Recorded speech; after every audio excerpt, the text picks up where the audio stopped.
தன்னுடைய குறையை தேடித் திரிவான். அவன் குடும்பத்தார்கள் மத்தியிலேயே இருக்கும் நிலையில் அதை வெளியே கொண்டு வருவான். முனாஃபிக்குகள், பாவிகள், அப்படி ஈமான் உள்ளத்திலே இறங்காமல் நாவில் மொழியக்கூடியவர்களே, பிறரை பற்றி புறம் பேசாதீர்கள். உங்களுடைய நாவால் பிறருடைய மானம் கீழே விழுவதற்கு அனுமதித்து விடாதீர்கள்.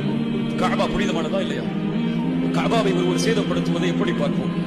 உயிரை இழந்தாவது அதை பாதுகாப்போம். ரசூலுல்லாஹ் முஹம்மது நபி ஒரு முறை தவாஃப் செய்யும் போது கஅபாவை பார்த்து சொன்னார்கள், நீ சுத்தமானவன், உன் நறுமணம் எவ்வளவு உயர்வானது, உன் கண்ணியம் எவ்வளவு உயரமானது. இந்த முஹம்மதின் உயிர் யாரின் கரத்தின் மீது இருக்கிறதோ அவன் மீது சத்தியமிட்டு சொல்கிறேன், உன் கண்ணியத்தை விட இறை நம்பிக்கை கொண்ட ஒரு முஃமினுடைய கண்ணியம்